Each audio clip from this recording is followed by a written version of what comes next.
एक औरत जिसकी डेड बॉडी रक्त से लथपथ फर्श पर पड़ी हुई थी। किसी ने एक चादर को उठाकर उस शव के ऊपर डाल दिया था। पते की बात यहाँ पर यह थी कि उसका पति ना तो उस कमरे में ना उस कमरे के बाहर कहीं पर भी दिखाई नहीं दे रहा था। बिस्तर पर उस महिला की डेड बॉडी और साथ में एक बैग पड़ा हुआ था और साथ में ही कुछ सिंदूर बिखरा हुआ था। उस यूनिफॉर्म पर लगी हुई नेम प्लेट से उस महिला का नाम पता चला, शोभा कुमारी। और तो और वर्दी के पास ही 2 कट्टे पड़े हुए थे, जबकि नीचे फर्श पर एक कारतूस का खोखा पड़ा हुआ था। पुलिस ने इसी से अनुमान लगाया कि हत्यारे ने इसी कट्टे से गोली मारकर इसकी हत्या की होगी। पुलिस ने उन दोनों कट्टों को और जो फायर शुदा खोखा था उसे अपने कब्जे में ले लिया। 20 अक्टूबर 2023 की सुबह के 10 बज रहे थे। पटना के स्टेशन रोड पर स्थित होटल मीनाक्षी के कमरा नंबर 305 में एक संजय कुमार अपना कमरा चेकआउट करने के लिए तैयार था। उसने रिसेप्शन पर कॉल करके मैनेजर को बताया कि एक बार आकर वो कमरे को चेक कर लें, वो रूम छोड़ रहे हैं। मैनेजर विकास ने कहा कि आप परेशान ना हो, मैं अपने कर्मचारी को कमरे में भेज रहा हूँ, वो चेक कर लेगा। फिलहाल थोड़ी देर के लिए कमरे से आप कहीं नहीं जाइएगा। कुछ देर बाद कुछ सोचकर मैनेजर किसी और को ना भेजकर खुद ही कमरा चेकआउट करने के लिए कमरा नंबर 305 की ओर लिफ्ट में सवार होकर पहुंचा। जहां लिफ्ट थी वहां से कमरा नंबर 305 करीब 5 मीटर दूर पश्चिम की ओर था। वहां गैलरी से होकर जाना पड़ता था। उस गैलरी से होकर मैनेजर जब आगे बढ़ा तो देखा कमरा नंबर 303 का दरवाजा आधा खुला हुआ है।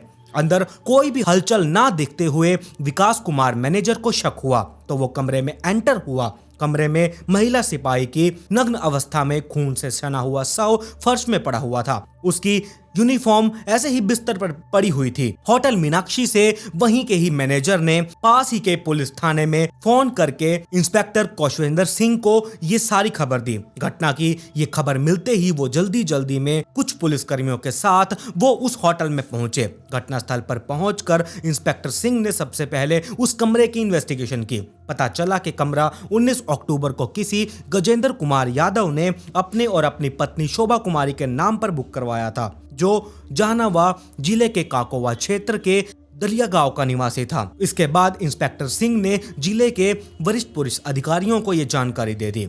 घटना की सूचना पाकर एसपी वैभव शर्मा, डीएसपी कृष्ण मुरारी प्रसाद ये मौके पर पहुंचे। मौके से मृतिका का पति गजेंद्र सिंह फरार था। इससे ये अनुमान लगाया जा रहा था कि घटना को अंजाम देने में उसी का हाथ हो सकता है। पुलिस ने सारी इन्वेस्टिगेशन पूरी की और शव को पोस्टमार्टम के लिए जिला हॉस्पिटल भिजवा दिया और अज्ञात हत्यारे के खिलाफ हत्या का मुकदमा दर्ज करवा दिया गया और गजेंद्र की तलाश के लिए एक पुलिस टीम गठित करके जहानाबाद भेज दी। खोजबीन करते हुए पटना पुलिस 22 अक्टूबर 2023 को काको पुलिस स्टेशन पहुंची। काको पुलिस स्टेशन का जो इंचार्ज था वो गजेंद्र के घर वहां पहुंचे। गजेंद्र घर पर नहीं मिला। ये बताता चला गया कि गजेंद्र के पिता चौकीदार थे और उन्हें कैंसर हो चुका था, तो इस वजह से वो ज्यादातर बेड पर ही रहा करते थे। तो यहाँ उन्होंने बताया कि वो 17 अक्टूबर को मेरे लिए दवाइयां लेने के लिए चला गया था और दवाइयां लेकर 1-2 दिन में आ जाएगा। पुलिस ने बताया कि वो अपनी पत्नी की हत्या करने के बाद फरार हो चुका है।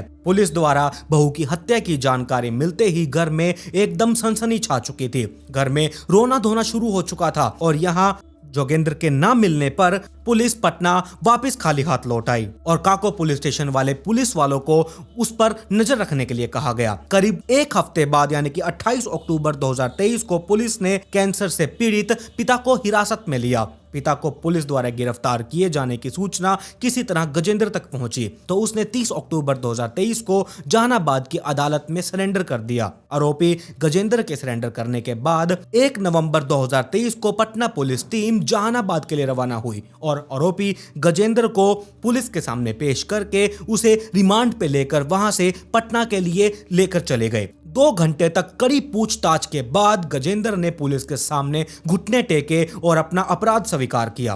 पुलिस द्वारा पूछताछ में इस हत्याकांड की जो कहानी सामने आई उससे यही पता चल रहा था कि शोभा ने अपने हाथों खुद ही अपनी बदनसीबी की दर्दनाक कहानी लिखी थी, जो इस तरह से बनकर सामने आई। 30 साल का गजेंद्र यादव मूल रूप बिहार से जहानाबाद के काकोराम क्षेत्र के गांव दरिया का रहने वाला था। अपने 2 भाइयों में गजेंद्र बड़ा था। जितना पढ़ने में गजेंद्र होशियार था, उतने ही अच्छे व्यवहार से वो लोगों को अपनी ओर आकर्षित करने में बहुत महारथी था।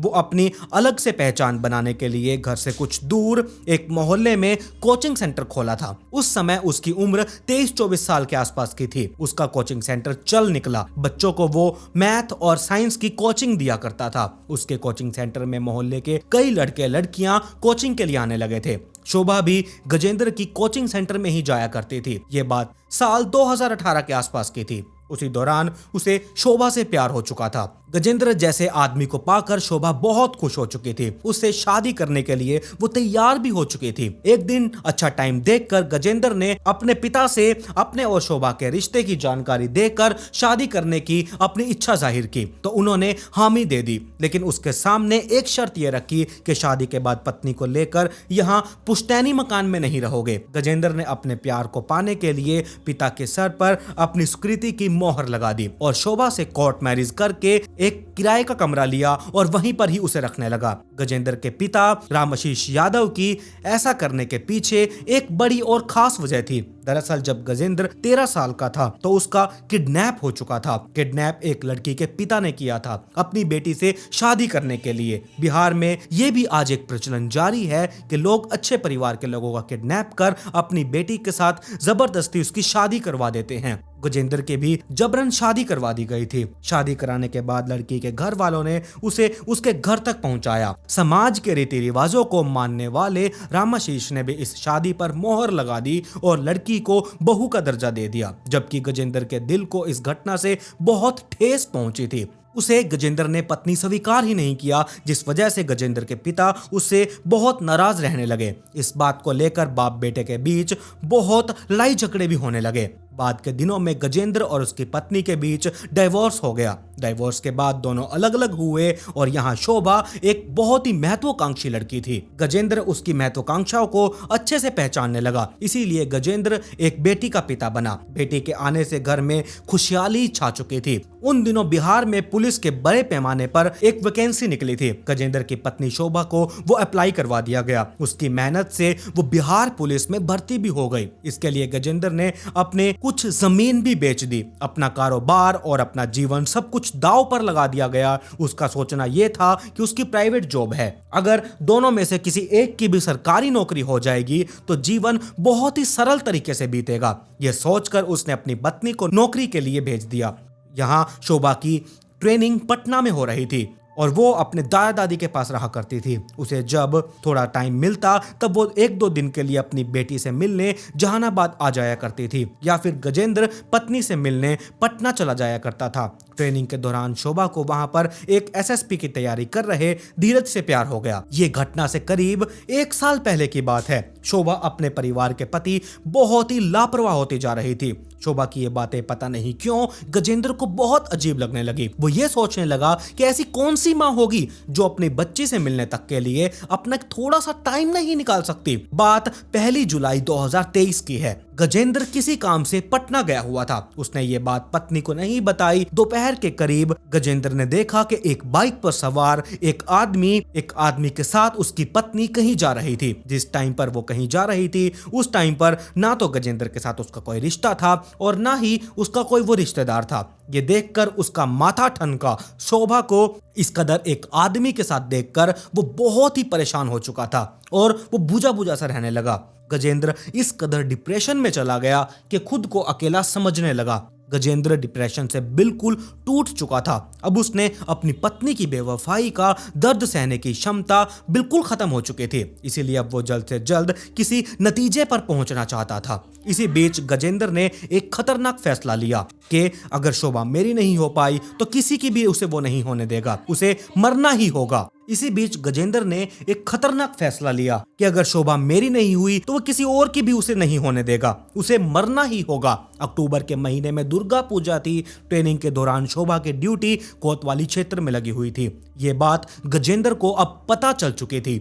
17 अक्टूबर 2023 को पिता की कैंसर की दवाई लेने के लिए जहानाबाद से दिल्ली के लिए निकला, लेकिन दिल्ली जाने की बजाय वो पटना आ चुका था। बेटी को तो उसने अपने छोटे भाई की जिम्मेदारियों पर छोड़ दिया। 19 अक्टूबर को वो पटना आया। पटना में उसने स्टेशन रोड पर मीनाक्षी होटल में एक कमरा पति पत्नी के नाम बुक करवाया। उसे ठहरने के लिए कमरा नंबर 303 दिया गया, जिसके बाद उसके पास एक पिट्ठू बैग था। उसमें एक जोड़ी कपड़े रखे हुए थे। उन्हीं कपड़ों के बीच उसने 2 तमंचे भी रख लिए थे। रात में करीब जब वो घूम फिर कर लौटा तो 9 बजे के करीब उसने शोभा को फोन किया और उसका हालचाल पूछा। उसने उससे कहा कि वो स्टेशन रोड के होटल में ठहरा हुआ है, थोड़ी देर के लिए वो होटल में आ जाए। पति के कई बार आग्रह करने पर शोभा ने सुबह मिलने के लिए कहा। शोभा सुबह 8 बजे होटल पहुंची। उस टाइम पर गजेंद्र एकदम तैयार हो चुका था और बैग से दोनों तमंचे निकालकर कमर में पीछे डाल लिए। जैसे ही शोभा होटल के उस 303 नंबर कमरे में पहुंची, बिना सिंदूर के देखकर उसका पारा 7वें आसमान पर चढ़ चुका था। इस बात को लेकर दोनों में काफी लड़ाई झगड़ा हुआ। गजेंद्र अपने साथ सिंदूर की डब्बी भी लेकर गया था। वो अपने हाथों से पत्नी की मांग में सिंदूर भरना चाहता था, लेकिन शोभा तैयार नहीं हुई और दोनों के बीच हाथापाई होने लगी। इसी दौरान गजेंद्र के हाथ से सिंदूर की डब्बी छूटकर नीचे फर्श पर जा गिरी और सिंदूर फर्श पर बिखर चुका था। ये देखकर तो गजेंद्र एकदम पागल हो चुका था। उसने आओ न देखा न ताओ कमर से कट्टा निकाला और उसके सीने पर गोली मार दी। गोली लगते ही शोभा नीचे फर्श पर जा गिरी और वो इस दुनिया को छोड़कर चली गई। इसके बाद उसने दोनों कट्टे बिस्तर पर रखे और पत्नी की वर्दी उसके जिस्म से उतारकर बेड पर रख दी और फिर कमरे से 9:32 पर निकला और अपना बैग लिया और दिल्ली के लिए चला गया। गजेंद्र से पूछताछ करने के बाद पुलिस ने उसे जेल भेज दिया। फिलहाल पुलिस गजेंद्र के खिलाफ सबूत तैयार करके कोर्ट में भेजने की तैयारी कर रही है। तो ये थी पूरी कहानी एक्स्ट्रा मैरिटल अफेयर की। लेकिन शोभा को यहाँ पर एक चीज सोचनी चाहिए थी कि उसने उससे लव मैरिज की थी। ऐसा नहीं कि उसके परिवार वालों ने उसके साथ उसे जबरदस्ती बांध दिया हो या फिर कोई और बात हो। उसने उसे पढ़ाया लिखाया, स्टडी तो वो पहले भी कर रही थी, उसे सरकारी जॉब दिलवाई, अपनी उसने जमीन बेची, उसने इतने सेक्रीफाइस किए और उसे एक अच्छा ऑफिसर बनाने की कोशिश की। लेकिन यहाँ शोभा ने उसके साथ क्या किया। बाकी आप लोगों की क्या राय है, मुझे अपनी राय कमेंट बॉक्स में जरूर दीजिएगा। और अगर आज आप नाइट फाइल्स पॉडकास्ट चैनल पर पहली बार आए हैं तो चैनल को सब्सक्राइब कर लीजिए और साथ में नोटिफिकेशन बेल आइकन को दबाना बिल्कुल मत भूलिएगा। मेरी इंस्टाग्राम आईडी आप लोगों की स्क्रीन के ऊपर है, इसका लिंक नीचे डिस्क्रिप्शन में दिया हुआ है, जाइए और जल्दी से इंस्टाग्राम आईडी को फॉलो कर लीजिए। खैर, पिछली वीडियो का शाउट आउट @विनय हर्षवर्धन 3717 को comment pick me to get a shout out in next video. मिलते हैं ऐसी ही एक और चौंका देने वाले इंटरेस्टिंग स्टोरी के साथ।